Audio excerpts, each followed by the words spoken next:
Olá, boa noite. Eu sou Renata Menezes, sou editora da Crescer.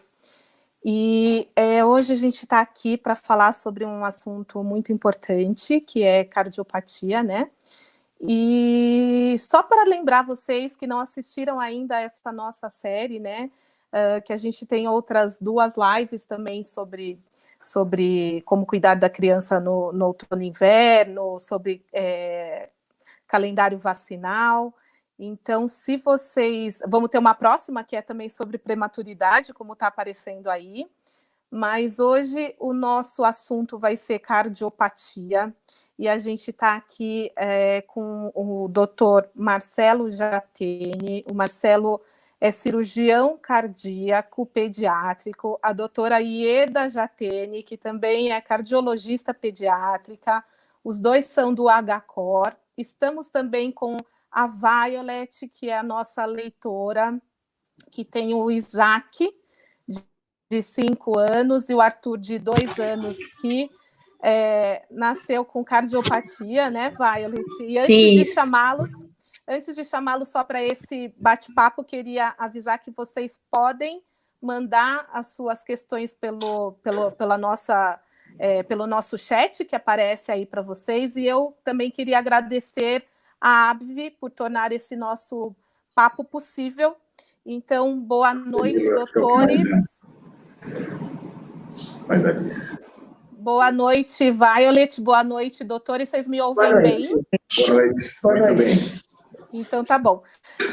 Doutor, eu vou falar para os dois, né? Porque aí vocês veem quem pode me responder e um vai complementando o outro. Acho que fica mais fácil dessa forma.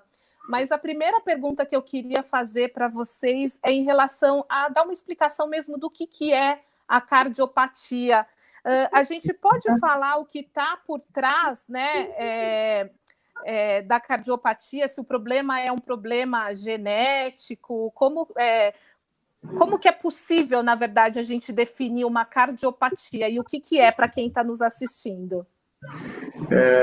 Bom, boa noite a todos, é um prazer a gente estar aqui e poder discutir esse assunto. Cardiopatia é um termo genérico que diz que é qualquer doença do coração. Então, é uma cardiopatia, uma doença do órgão do coração. Existem as cardiopatias congênitas, onde as crianças já nascem com um probleminha no coração. Existem as cardiopatias que são adquiridas com o tempo. São problemas por algum tipo de problema, por exemplo, uma infecção viral que acomete o coração e causa uma doença e um problema. Não existem causas perfeitamente definidas, mas existem relação de uma série de fatores que podem levar ao aparecimento de cardiopatias. A gente definindo todos esses fatores, boa parte delas a gente não consegue achar uma causa clara que justifique e que explique a presença da cardiopatia. Mas tem fatores genéticos, tem doenças cromossômicas, tem alguns fatores ambientais, medicamentos, tipo de trabalho que a pessoa faz, exposição à radiação, etc. Tem uma série de causas que eu acho que a gente pode identificar como relacionadas com o aparecimento de cardiopatias congênitas. Tá aí, doutor. Na verdade, como que é feito, porque você falou um pouquinho, né, quais são as cardiopatias, né? Eu queria saber como e quando é feito esse diagnóstico. É geralmente na gravidez ou ela pode aparecer depois, assim, a criança nascer bem, não ter detectado durante o período gestacional e aí depois de um tempo a mãe notar que tem alguma coisa ali que não está, né, sendo normal e desconfiar e procurar um cardiologista. Como que é? Pode acontecer dessas 2 formas, né? Isso. Bom, boa noite a todos, é um prazer estar com vocês. Na verdade, o coração se forma no embrião nas 8 primeiras semanas de gestação. A partir daí, em alguns momentos, pode acontecer alguma alteração no desenvolvimento normal do coração desse feto. Claro que se fosse possível fazer o diagnóstico intraútero durante a gestação, Muitas das cardiopatias é possível serem detectadas durante a gestação, nem todas. E quando se diagnostica intraútero durante a gravidez, é possível não apenas preparar a família, esclarecer melhor, ajudar e acolher no momento do diagnóstico e na evolução durante a gravidez, mas também preparar o momento do parto, o melhor lugar para fazer e a melhor programação cirúrgica para esta criança. Entretanto, muitas vezes, o diagnóstico é feito tardiamente, entre aspas, vamos dizer assim, ou seja, após o nascimento. Ou porque a criança apresenta quadros que nós chamamos cianose, que é aquela coloração arroxeada ao chorar, ao fazer algum esforço nos lábios ou até nas mãos, por exemplo, ou porque a criança começa a ter cansaço para mamar, dificuldade em ganhar peso, dificuldade em se desenvolver normalmente, e o pediatra acaba detectando por sopro ou por alguma sintomatologia e faz um ecocardiograma. O exame que diagnostica tanto o intraútero quanto após o nascimento, com muita segurança, na maioria dos casos, é o ecocardiograma. Ecocardiograma fetal, quando ele é realizado durante a gravidez, e o ecocardiograma após o nascimento, o que permite elaborar e confirmar diagnósticos e programar tratamentos. Tá, e agora minha pergunta é para a Violet, que teve, né, esse susto de saber que o filho poderia nascer com alguma cardiopatia. Então, eu queria saber de você, Violet, como foi receber essa notícia que ele tinha alguma cardiopatia. Eu queria que você também contasse um pouquinho como que foi a sua gravidez e o seu parto. Na verdade, eu descobri a cardiopatia do meu neném após o nascimento, né? Foi após, tá. Foi após o nascimento. A minha gravidez foi super tranquila. Eu não tive nada, assim, da minha gravidez. O meu parto eu escolhi que fosse cesariana, e também foi um parto super tranquilo. Quando eu achei que estava tendo contração, fui para o hospital e tive meu neném. Quando ele nasceu, ele era bem roxinho, ele quase não chorou, e logo na sala que a gente foi para se recuperar, eles tentaram ver a oxigenação dele e ele não estava saturando direito. E aí eles já tiveram que descer com ele para a UTI, ele ficou na incubadora, e fizeram o exame nele, e aí me deram o diagnóstico, que ele tinha atresia tricúspide. Doutor, nesse caso da Violet, ela não descobriu, né, na gestação, mas quando a mãe descobre na gestação, como que é a orientação, né? Existe alguns cuidados que se deve tomar tanto na gravidez como na hora do parto? Existe sim. Durante a gestação, dependendo da época que você detecta o problema, você precisa seguir acompanhando e fazendo exames periódicos para confirmação do diagnóstico, para ter certeza exatamente do que se trata. Existem cardiopatias que não precisam de uma assistência, de um atendimento específico ao nascimento. Mas existem outras cardiopatias onde é fundamental que você tenha uma estrutura pronta e montada para receber um bebê cardiopata e já iniciar, desde a sala de parto, algum tipo de tratamento específico. Por exemplo, um bebê que tem alguma dificuldade de chegar sangue no pulmãozinho, tem alguma interrupção da passagem do coração para o pulmão. Você precisa, logo que o bebê nascer, pegar uma veinha, geralmente no coto do umbigo, passar um catéter e começar a pingar um remédio que mantém uma estrutura chamada canal arterial aberta, que vai mandar fluxo de sangue, vai mandar sangue para o pulmãozinho. Isso preserva a criança de uma complicação maior, como eventualmente um quadro parecido com o que a Violet descreveu. Então, o conhecimento prévio desse tipo de problema e do diagnóstico permite que você faça uma programação muito bem feita do parto, não só deste tipo, mas às vezes até de exames ou de procedimentos por catéter ou procedimentos cirúrgicos que precisam ser feitos logo após o nascimento. Doutor, essa era a minha pergunta também. Então, existem casos que o procedimento ele tem que ser feito logo que o bebê nasce. A Violet acho que teve que fazer uma cirurgia 10 dias depois, né? Se eu não estou enganada, né, Violet? Mas existem casos que, assim, logo quando nasce, o bebê precisa passar por uma cirurgia? Existe sim, existe algumas situações em que a cirurgia precisa ser feita logo após o nascimento, como o doutor Marcelo descreveu, que a gente chama isso paliativamente. É para aumentar a quantidade de sangue que vai ao pulmão e poder programar o que vai ser feito futuramente. E outras situações, como, por exemplo, uma cardiopatia que chama transposição das grandes artérias, essa cirurgia precisa ser feita nessas crianças logo nos primeiros dias de nascimento. E por isso, de novo, a importância do diagnóstico o mais precoce possível, inclusive, se possível, intraútero, para que a gente possa ter tempo de programar e de oferecer, nesses primeiros dias, o melhor tratamento para essas crianças terem uma melhor sobrevida e uma melhor qualidade de vida no futuro.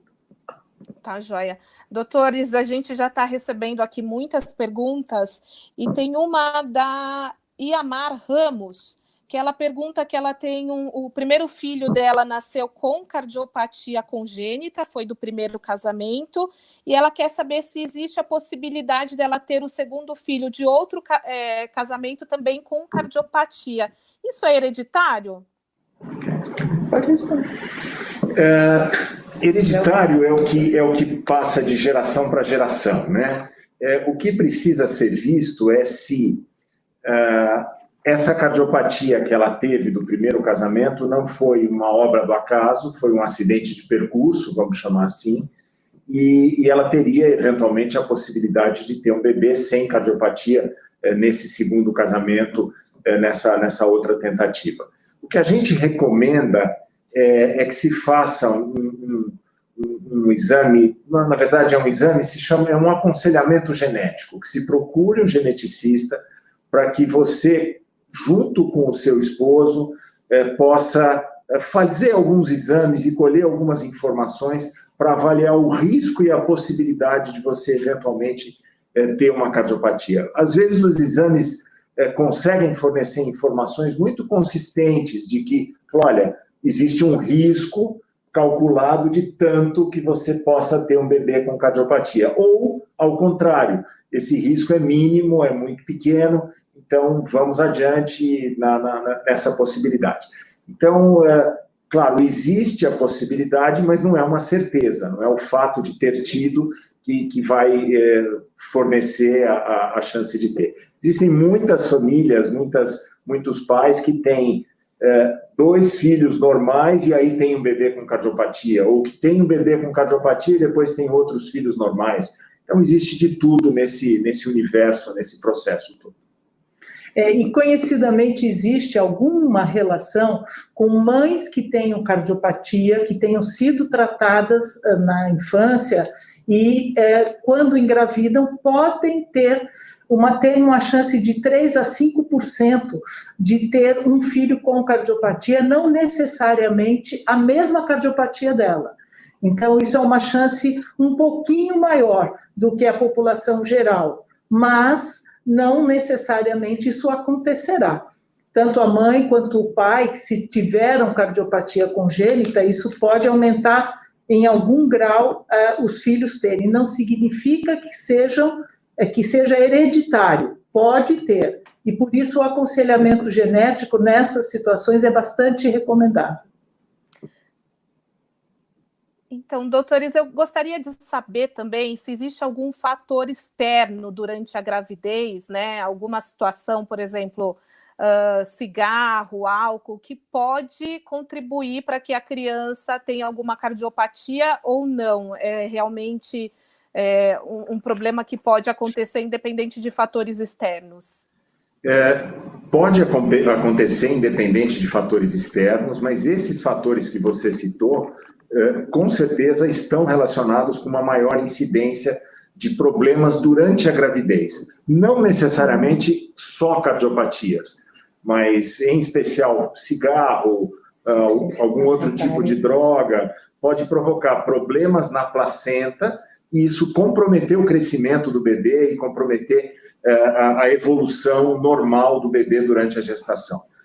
Como a doutora Ieda falou, o coraçãozinho ele começa a se formar lá pela 4ª, 5ª semana de gestação e ele praticamente termina a sua formação lá pela 8ª semana. Muitas vezes a mãe não sabe nem que está grávida do bebê e se submeteu eventualmente a algum fator externo, algum outro tipo de fator de risco maior, sem nem ter consciência, sem nem saber que estava grávida.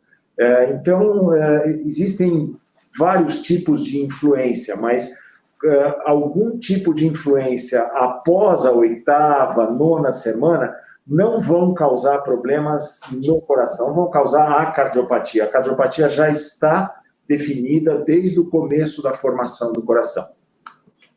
Entendi, doutor. E Violet, na verdade eu acho que deve ter muitas mães gestantes que estão assistindo a gente, e eu queria que você contasse um pouquinho como que é receber essa notícia, né, de você não estar esperando e de repente seu filho ter essa cardiopatia, ter que passar por uma cirurgia. Queria que você contasse um pouco para a gente como foi isso, como foi esse susto e como que o Arthur está hoje, né? Que tipo de cirurgia que ele fez e como que ele está.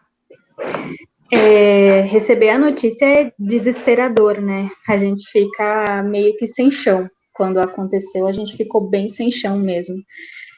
Acho que no primeiro dia, ele foi direto para a UTI. No primeiro dia, eu só sabia chorar e pensar o que é que eu tinha feito de errado. Essa é a realidade. Ele fez uma cirurgia com 10 dias, ele fez Blaylock, e com 6 meses ele voltou para o hospital para fazer Glenn. Ele ficou, na primeira cirurgia dele, acho que ele ficou uns 2 meses no hospital. Ele veio para casa pela primeira vez, ele estava completando 2 meses. E depois ele fez uma com 6 meses. Mas hoje ele está super bem, ele se desenvolveu super bem, ele é gordinho, ele cresce muito bem e ele tá ótimo. Hoje ele brinca, ele pula, ele apronta muito. Que bom, Violet, graças a Deus, né?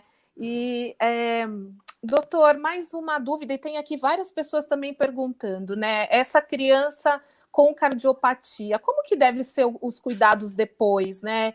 Existem outras doenças que para os cardiopatas, enfim, precisa ter um maior cuidado, as doenças respiratórias. Queria que os senhores comentassem um pouquinho desses cuidados, né? Depois que a criança nasce, que enfim, que igual tá o Arthur, o filho da Violet, que está ótimo, quais são os cuidados que ela deve ter? Assim, na verdade, a gente precisa ter cuidados sempre, né, com as crianças, mas na cardiopatia, e também tem a ver um pouco com o tipo de cardiopatia que a criança tem, o tipo de cirurgia que é feito, a necessidade de outros procedimentos ao longo da vida.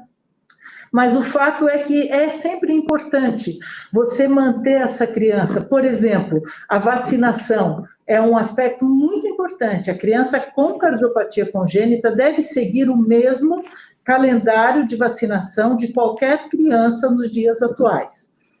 Além disso, a possibilidade de doenças respiratórias, principalmente em fases, de acordo com o clima, de acordo com a época do ano, tem algumas doenças, por exemplo, o vírus sincicial respiratório, que é um vírus que causa uma bronquiolite e que pode causar problemas pulmonares e respiratórios.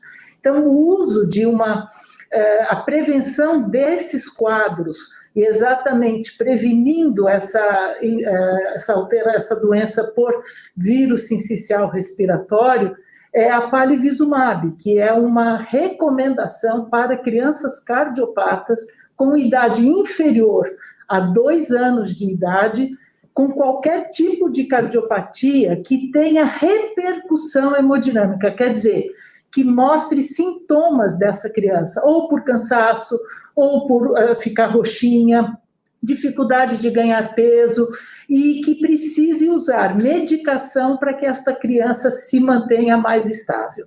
Qualquer criança que tenha cardiopatia congênita com essas características, com idade até 2 anos, deve também, além de toda a vacinação, ser submetida à imunização com a palivizumab. Isso é muito importante, especialmente dessa época do ano, e a gente faz isso, a palivizumab, por exemplo, os pais devem, os pediatras orientam, os cardiologistas pediátricos orientam, é uma imunização mensal, a cada 30 dias, durante 5 meses, a criança recebe a dose adequada ao seu peso, e é muito importante, porque isso diminui sensivelmente a ocorrência desses problemas respiratórios, que agravam e pioram a situação da criança com cardiopatia congênita. Tá certo, doutora. A gente está tendo aqui umas perguntas em relação ao coronavírus, né? Essas crianças precisam ter mais cuidados com o coronavírus?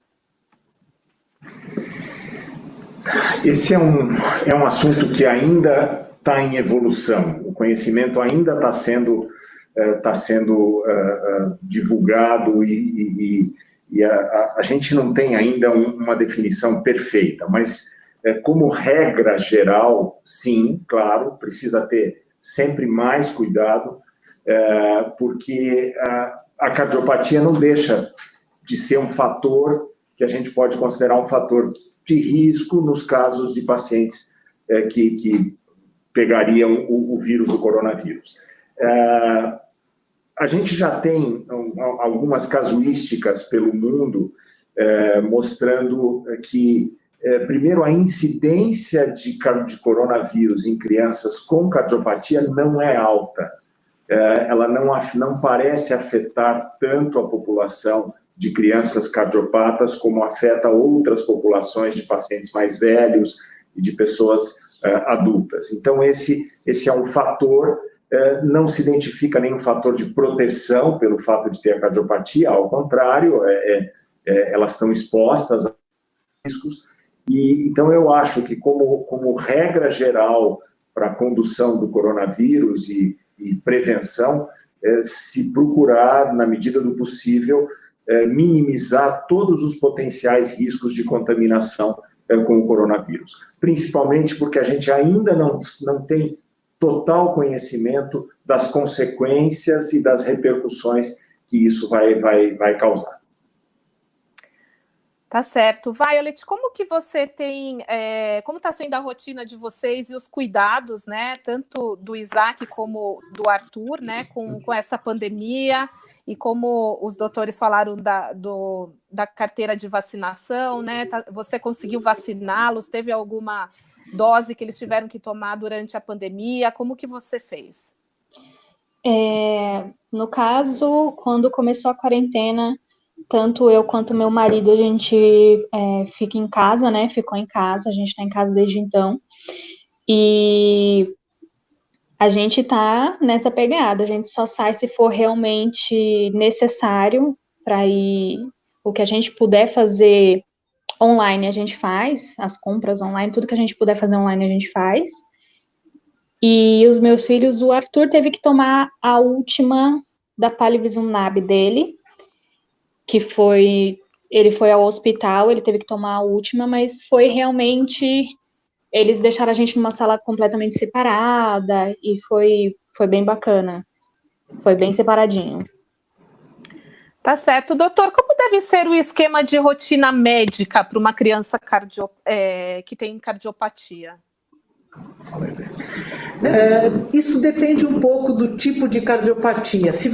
Até você fazer o tratamento, ou a cirurgia, ou o tratamento por cateterismo, essa criança deve ser acompanhada clinicamente com o exame físico, com eletrocardiograma, quando necessário, raio-x, e com ecocardiograma, que é um exame que nos mostra muitos aspectos que ajudam a decidir o melhor momento de fazer a cirurgia.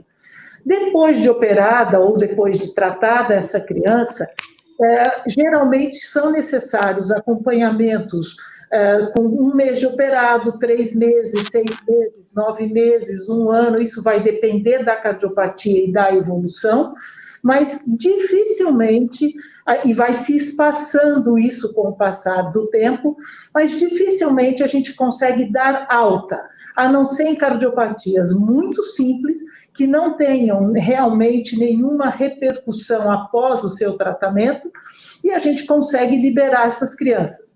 A maioria, a gente, ao longo da vida, vai acompanhando, até 2, 3 anos de pós-operatório, a gente faz com mais frequência, depois disso, a cada ano, e especialmente as mulheres, as moças, que depois de tratadas na infância, no momento em que elas quiserem engravidar, é recomendado que sejam avaliadas, que sejam programadas as gravidezes para que se possa acompanhar essas pacientes, acompanhar o feto, e nesse momento a gente faz um acompanhamento um pouco mais próximo disso.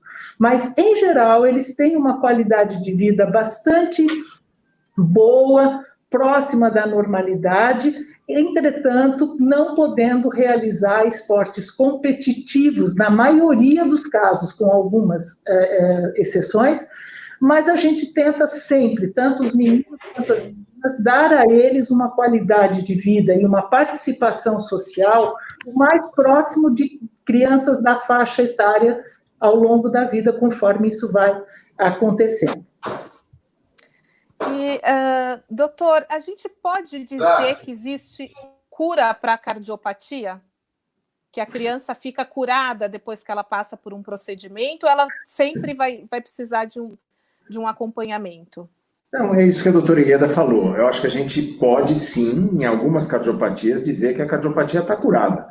Era um problema simples ou de média complexidade, onde tanto uma cirurgia quanto um procedimento por catéter fez o tratamento necessário, não existe mais a cardiopatia e nem a repercussão causada pela presença da cardiopatia. Então, existem muitos casos em que a gente pode dizer que a criança está absolutamente curada. Não é a maioria, mas existem muitos casos. Existem, ao contrário, do outro lado, casos mais complexos, mais difíceis, mais trabalhosos, onde às vezes são necessárias 2, 3, até mais operações, como é o caso do Arthur, o filhinho da Violet, que tem que cumprir uma etapa de tratamento para completar o seu tratamento depois dessa programação estadiada. Mas o conceito de cura também é muito subjetivo, né? Não dá para a gente dizer está curado ou não está curado. Se você tem uma qualidade de vida boa, está integrado socialmente, não tem nenhuma dificuldade intelectual para acompanhar a escola ou as suas atividades físicas habituais, eu acho que dá para você considerar como uma cura, apesar de você precisar de acompanhamentos periódicos e acompanhamentos frequentes, como a doutora Ieda comentou. Renata, hoje a gente tem um olhar bastante interessante de um acompanhamento da parte neurocognitiva dessas crianças cardiopatas. Então, muitas vezes, elas apresentam uma dificuldade para acompanhar a escola em algum tipo de aprendizado, e às vezes as mães ou a família acha que coitada, a criança operou, a gente não pode forçar, e não valorizava muito isso. Com o passar do tempo, hoje ficou muito claro que alguns aspectos da parte de aprendizado, da parte comportamental, podem ser melhor tratados, melhor estimulados e oferecer a essas crianças uma melhora nessa condição. Então, fazer uma reabilitação, que a gente diz neurocognitiva, tem sido hoje, ao redor do mundo inteiro, um cuidado muito importante e um olhar muito atencioso para essas crianças. Além, claro, da reabilitação física, que sempre que possível é orientada, e essas crianças se beneficiam bastante disso. Nossa, que interessante, doutora.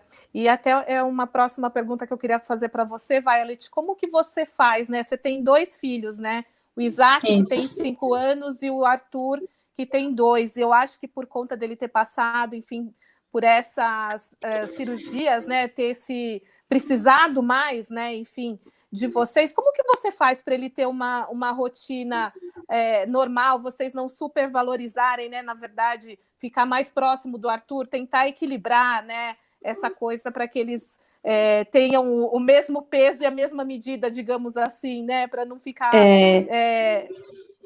Nem muito para um, nem muito para... É bem complicado. De início, quando ele chegou, a gente sentiu que o Isaac ficou bem sentido.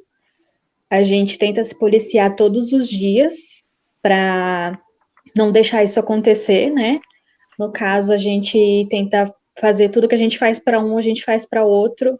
Se a gente for falar alguma coisa que não pode fazer também, se é para um, é para outro também. E a gente está sempre incentivando eles a se cuidarem, a ficarem juntos, né? E é complicado. O meu filho mais velho, ele sente bastante. Ele sente. Eu imagino, né? Então deve ser bem difícil, né, para você conseguir trazer essa normalidade, né, para os dois, vamos dizer assim. Bem difícil. A gente está aqui com muitas perguntas e tem uma que me chamou muito a atenção, que é do Daniel Machado. Ele diz: crianças cardiopatas devem voltar à escola em setembro, mesmo com a circulação do coronavírus? Eu gostaria de saber a opinião de vocês, doutores, o que vocês acham dessa volta às aulas, né? Que, na verdade, foi anunciada aqui em São Paulo, pelo menos para 8 de setembro, né? Alguns lugares ela já aconteceu. E como é o caso dessas crianças com cardiopatia nessa volta às aulas? Na verdade, assim, desde que a criança esteja compensada do ponto de vista clínico, esteja acompanhada pelo pediatra e haja uma liberação física dessa criança do ponto de vista da evolução, não há uma contraindicação por ser cardiopata. Lógico que há necessidade de se manter os cuidados, ter o distanciamento, fazer o número de crianças na escola. O difícil é controlar na hora do recreio, de repente, depender da estrutura que a escola vai fazer. Mas eu não entendo como diferente de uma criança que não tenha cardiopatia, desde que ela esteja controlada, clinicamente estável. Lógico, se ela estiver com uma fase que está mais cansada, está com mais repercussão da cardiopatia, está aguardando um tratamento, essa criança deve ser preservada. Mas a criança que tem a condição clínica boa, ela deve ser encarada e olhada como uma criança não cardiopata, mas com todos os cuidados necessários para respeitar as orientações necessárias para a Covid. Entendi. Vou continuar aqui com o Daniel. Ele pergunta, para a gente voltar um pouquinho aqui, se a idade gestacional está relacionada a uma maior incidência de cardiopatia congênita. Então, quer dizer, essa mãe que procura engravidar com uma idade mais tarde, se o risco aumenta da criança ter alguma cardiopatia. Você sabe que esse conceito sempre habitou o nosso dia a dia, naturalmente que existe uma incidência um pouco maior da ocorrência de cardiopatias em mães com idade um pouco mais avançada, mas eu acho que a gente enxerga de tudo, a gente tem de tudo, inclusive a maioria das crianças que a gente acaba tratando são filhos de casais jovens, sem doença prévia, sem cardiopatia, e que acabaram tendo um filho cardiopata. Um outro fator que vem sendo relativamente frequente, aumentou um pouco a incidência, são as fertilizações in vitro e as inseminações. Isso acaba aumentando um pouco a incidência, em especial em gemelares ou trigemelares, onde algumas dessas crianças podem ser portadoras de cardiopatia congênita. Mas, de uma forma geral, a idade mais avançada tem uma relação mais prevalente com cardiopatias do que idades mais jovens, apesar da gente observar em todas as idades, em diferentes idades, mesmo em pacientes jovens. E gestantes com idade um pouco mais, não digo avançada, mas com mais idade, o que a incidência, por exemplo, de crianças com síndrome de Down, isso existe. E as crianças com síndrome de Down, 50% delas, mais ou menos, têm cardiopatia congênita. Então, existe essa relação, mas é como o doutor Marcelo falou, não é uma obrigatoriedade, não existe uma regra fixa para isso. Tá aí, doutores, uma dúvida. A criança que tem cardiopatia, ela geralmente nasce prematura ou não? Pode acontecer dela nascer a termo? Como que é isso? Existe uma relação maior de prematuros? Não, a maioria nasce a termo, nasce no tempo certo. Inclusive, a recomendação, a partir do momento em que você faz o diagnóstico da cardiopatia durante a gestação, a recomendação é que se leve essa cardiopatia o mais a termo possível. Claro que aí existe a necessidade de uma conversa e de uma integração muito grande com o obstetra que está cuidando dessa gestante. Se não houver nenhuma contraindicação obstétrica e se não houver nenhum problema com o crescimento e desenvolvimento do bebê, a recomendação é que se leve a cardiopatia o mais a termo possível, porque o bebê vai nascer mais bem formadinho, mais maduro, de maior peso, e todos esses são fatores importantes a favor do tratamento da criança com a cardiopatia. A incidência de prematuridade não é aumentada em crianças, em gestantes com bebês, em bebês cardiopatas. É claro que existem cardiopatias que têm vários outros problemas associados e a prematuridade está relacionada com outras coisas, com insuficiência placentária, problemas hormonais e não especificamente por conta da cardiopatia. Tá, doutora, em relação ao parto, como que funciona, assim, a via de parto, né? Pode ser vaginal, pode ser via cesárea? Existe algum, assim, criança que tem algum problema que é detectado, né, por exemplo, já na gestação, é interessante que nasça de alguma forma ou não? A mãe pode escolher qual é, né, o tipo de parto que ela quer ter.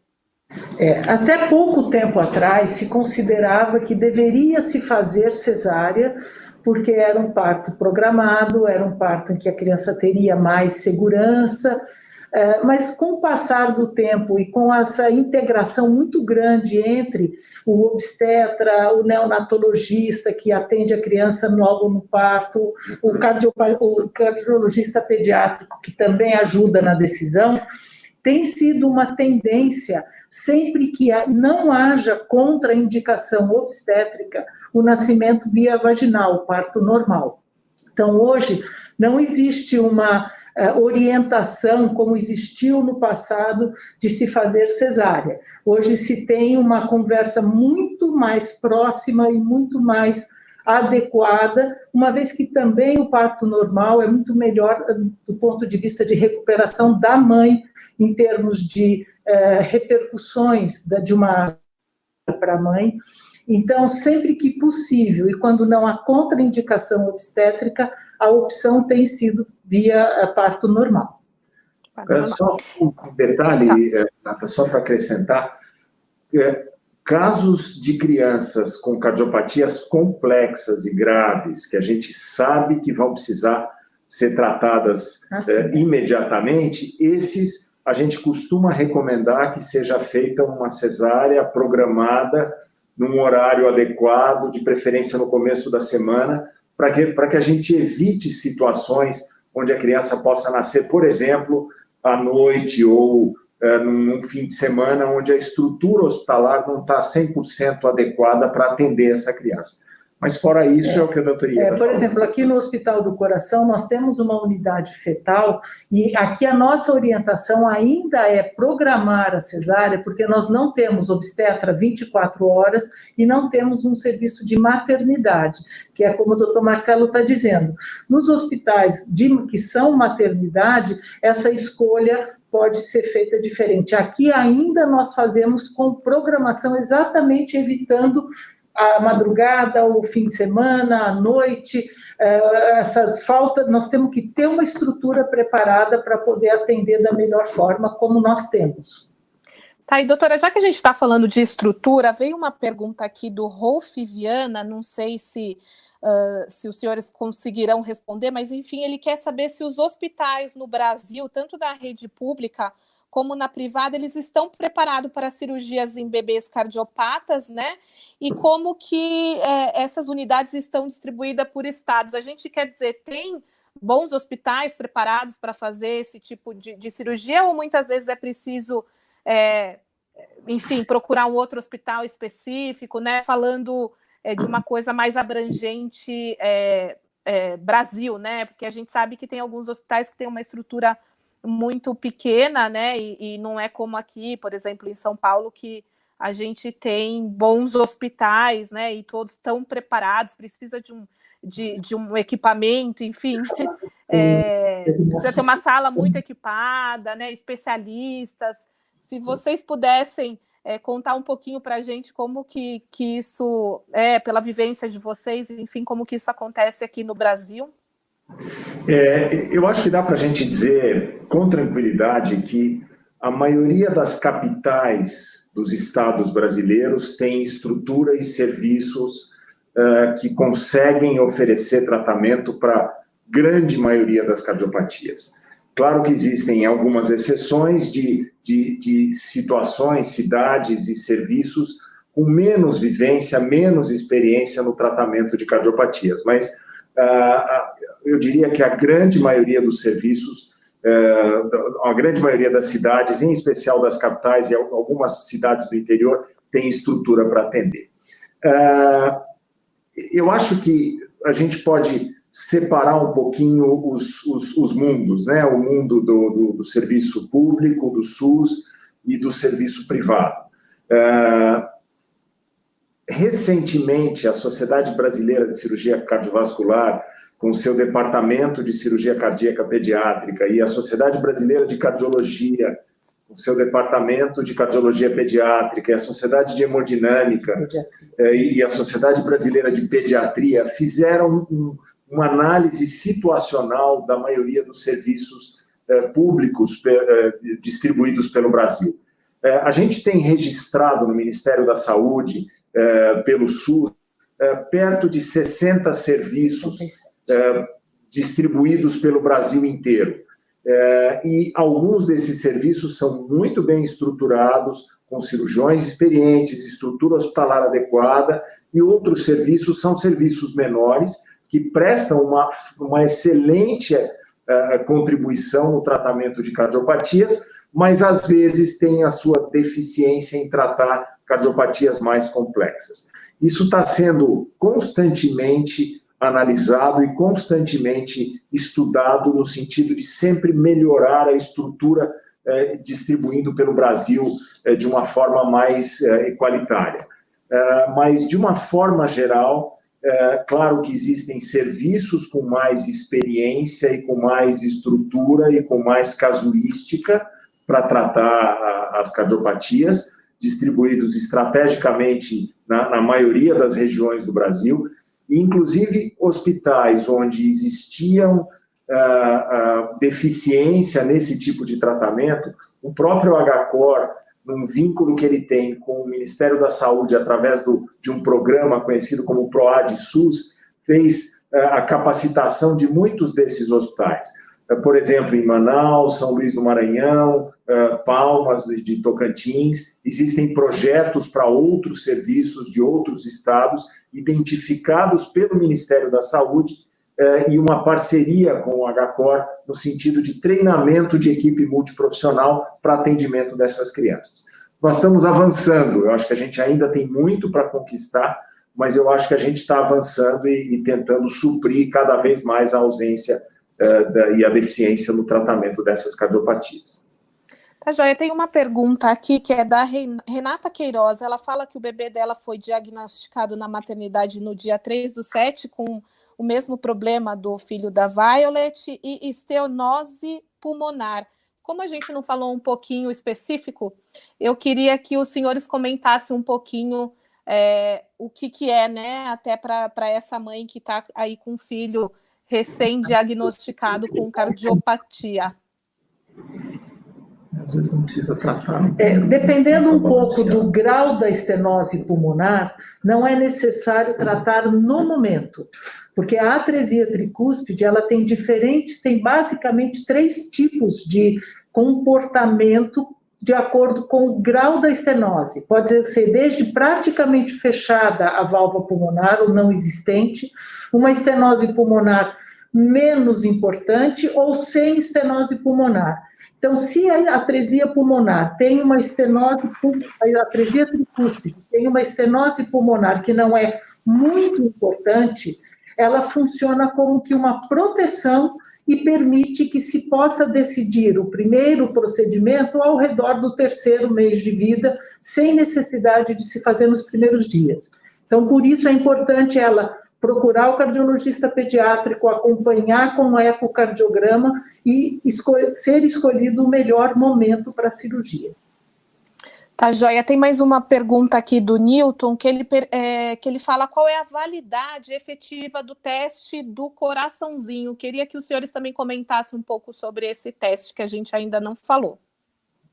O teste do coraçãozinho, ele não é um teste específico para diagnosticar a cardiopatia. Ele é um teste que, através da medida da saturação, da oxigenação do bebê, ele suspeita se existe ou não a possibilidade de ter uma cardiopatia. Em geral, bebês que têm a oxigenação, a saturação mais baixa, muito provavelmente devem ter uma cardiopatia. Então, ele é ótimo no sentido de selecionar, de identificar crianças com potencialidade de terem uma cardiopatia. Mas é claro que ela não faz, o teste não consegue fazer o diagnóstico da cardiopatia, mas ele suspeita da presença da cardiopatia. E se ele é normal, se a oxigenação é normal, isso também não afasta uma cardiopatia, mas a chance de ser uma cardiopatia é menor e a chance de precisar de uma investigação neste primeiro momento também é menor. A validade, na verdade, é como se fosse uma triagem para que seja realizado o ecocardiograma, se necessário, logo após o nascimento, e aí sim se fazer um diagnóstico da cardiopatia. Tá bom, tem uma outra pergunta aqui, que é da Aniele da Silva Chad. Ela pergunta sobre que ajuda sobre essa vacina que a doutora falou, né? A doutora Ieda falou, que ajuda na parte respiratória. Ela pode ser feita só até os 2 anos ou criança com mais idade pode tomar? Acho que ela está falando da palivizumab. Isso. A palivizumab, na verdade, ela é uma imunização que é usada até o 2º ano, até os 2 anos de idade, em crianças com cardiopatia congênita, durante 5 meses, nesse período que a gente diz sazonalidade. Ela começa em fevereiro, a aplicação, fevereiro, março, abril, maio, junho, e até julho se tem essa disponibilidade de, em 6 meses, se aplicar 5 doses. Não há necessidade de se fazer após os 2 anos, uma vez que se comprovou que a proteção, porque essa não é uma vacina, ela é uma imunização que protege as crianças na idade em que ela tem a maior probabilidade de ter esse tipo de complicação respiratória. Além do grupo das cardiopatias congênitas, os prematuros e os que têm doença displásica do pulmão também recebem ou são orientados a receber a palivizumab exatamente com essa orientação de prevenir, de diminuir as consequências na idade em que isso pode ser mais importante. Tá, doutor. E tem uma pergunta aqui que é da Maria Lúcia. Ela fala que o filho fez uma cirurgia de correção de tetralogia de Fallot, acho que é Fallot que fala, não sei. Mês que vem faz 1 ano. No início do corte da cirurgia está uma ferida com pouco de secreção de pus e sangue. Ela pergunta se é muito grave. Eu acho que a primeira coisa que ela precisaria fazer era procurar a equipe que fez a cirurgia para que fizessem uma avaliação no local. Claro que existem possibilidades, desde uma reação ao fiozinho da sutura, e isso é como se o organismo quisesse expelir o fiozinho, então ele provoca uma reação inflamatória local e aparece essa secreção. Isso precisa ser avaliado, a criança precisa ser examinada para ver se o osso do peitinho está firme, se a cicatriz está boa, se não tem nenhuma inflamação, nenhuma hiperemia, nenhuma vermelhidão em volta da cicatriz. Além disso, avaliar o estado geral da criança. Se ele está bem, não está com febre, está comendo bem, está tendo uma vida absolutamente ativa e normal.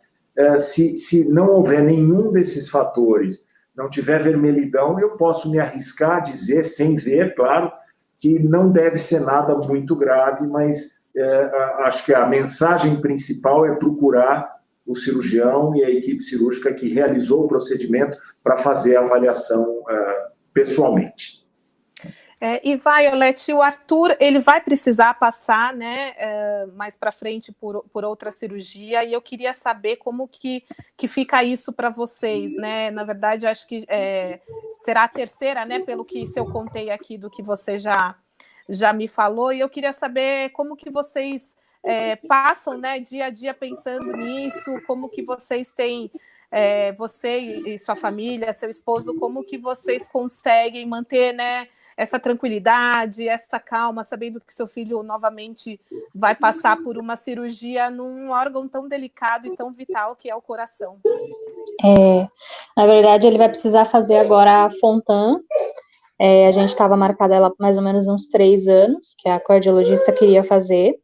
A gente passou com ela esse ano ainda, e ela disse que no início do ano que vem a gente já pode começar a pensar.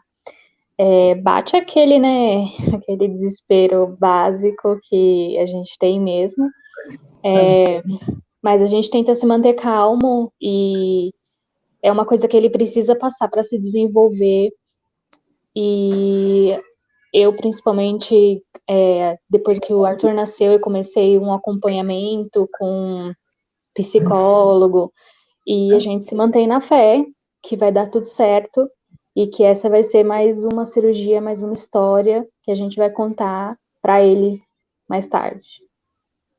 Deixa eu te dar uma boa notícia. Eu tenho uma paciente que tem 35 anos agora, ela fez um Glenn e fez um Fontan, uma derivação cavo-pulmonar, e tem uma vida absolutamente normal, só não faz atividade física. Mas a evolução dela é muito boa. Graças a Deus, é muito bom ouvir. Tem histórias que é muito bom ouvir, essas histórias de pessoas que já passaram por esses procedimentos e estão bem hoje. A gente já conheceu algumas 2 pessoas também que já passaram, e é aquilo que dá esperança pra gente, né? Que ele vai passar e ele vai ficar bem e vai ser uma pessoa normal, na medida do possível ali. A gente sabe que ele não vai poder fazer os esportes, como vocês já falaram, mas ele vai crescer, ele vai se desenvolver e ele vai ficar bem. Você sabe, Violet, que existem vários grupos de treinamento, de avaliação da condição física e de treinamento de pacientes com Fontan. E muitos desses pacientes são adultos, a grande maioria são adultos produtivos, trabalhando normalmente, não são só 2 ou 3, são centenas e centenas de pacientes exatamente na mesma, né, que seguiram e trilharam o mesmo caminho que o Arthur está seguindo. Então, claro, a gente estava aqui consternado com o teu aperto no coração, mas a gente sabe que é assim que funciona. Mas você está super bem orientada, está muito bem respaldada, eu acho que está mantendo o teu emocional em ordem para enfrentar e passar por esse processo, e vai ser mais uma etapa só e que vocês vão passar com toda tranquilidade, se Deus quiser. Com certeza, vai sim.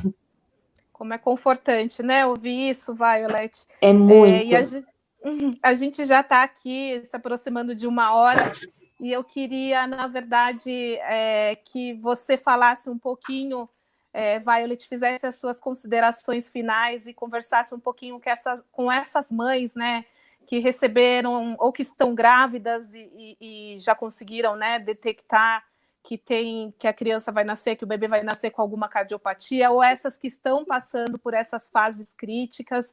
Eu queria que você deixasse um pouquinho, falasse com elas, né, já que você já passou por algumas etapas, né, e já tem essa experiência, contar o que passa aí no seu coração e que você gostaria de contar para essas mães que, como o doutor disse, sente um aperto muito grande no coração de saber que o filho vai entrar numa sala de cirurgia.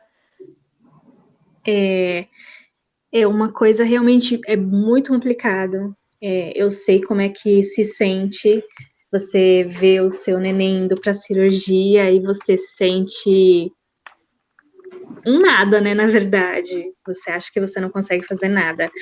Mas tem esperança, tem muita esperança, e eu posso falar pelo meu filho tá ótimo, disseram que ele não ia engordar, ele engorda, disseram que ele ia ter problema para comer, ele come, ele pula, ele brinca, é realmente de início, quando você pega a notícia, parece ser desesperador, mas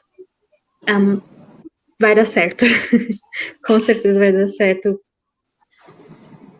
A gente costuma dizer, Renata, que o oposto do medo não é a coragem, o oposto do medo é a fé. A Madre Teresa de Calcutá dizia isso, o doutor Adib Jatene repetia isso inúmeras vezes, e a gente sabe que é isso.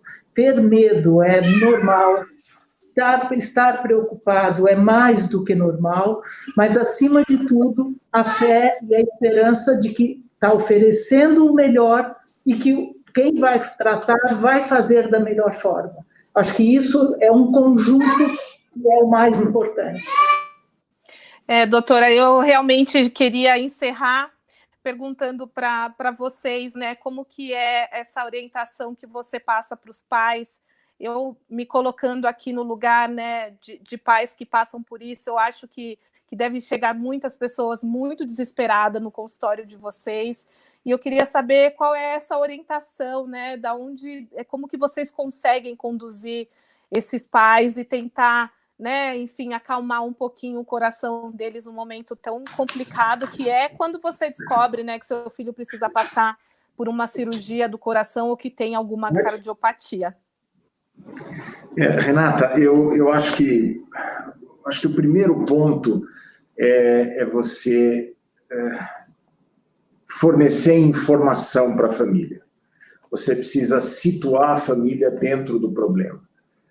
Então, eu acho que isso é muito importante. A família precisa entender o que o bebê tem, precisa entender quais são as perspectivas, possibilidades, quais são os tratamentos disponíveis, qual é a periodicidade com que as coisas vão acontecer. Hoje em dia, a gente já conseguiu acumular muita informação para a gente ter a possibilidade de passar essas orientações. Eu pessoalmente costumo dizer que problema complicado é aquele que não tem solução. Se a gente tem perspectiva, tem possibilidade de tratar, tem possibilidade de oferecer algum tipo de tratamento, seja ele qual for, eu acho que a gente tem que buscar e se apegar a isso. E uma outra coisa é que o tratamento e a criança, o tratamento para essa criança, ele precisa ser multifacetado. Quer dizer, os médicos precisam oferecer sua expertise, seu treinamento técnico, sem se desprover de emoção, naturalmente, mas os pais têm um papel muito importante nesse processo. Quem vai dar amor, carinho, atenção para os filhos, por mais que a gente tente, a gente não consegue chegar nem perto do que os pais oferecem. Então, eu acho que cada um na sua atuação, procurando atuar em conjunto, procurando entender os passos que precisam ser dados, porque nada melhor do que uma boa informação para você se sentir um pouco mais seguro dentro desse processo. Isso não quer dizer que 100% das informações são totalmente favoráveis. Muitas vezes a gente vislumbra a possibilidade de problemas, a gente precisa alertar também, precisa informar também, precisa deixar a família situada dentro das possibilidades que essa criança vai enfrentar no futuro. Olha, doutor, muitíssimo obrigada. O senhor falou agora sobre informação, e é isso que a gente está fazendo aqui, né? A gente está tentando informar e ter esse papo, né? Mais junto, diria, com as famílias, né, que passam por isso. Queria agradecer imensamente por vocês estarem aqui, de terem aceitado esse nosso convite. Também queria agradecer a Violet, que eu sei que com 2 crianças em casa é difícil se ausentar por 1 hora.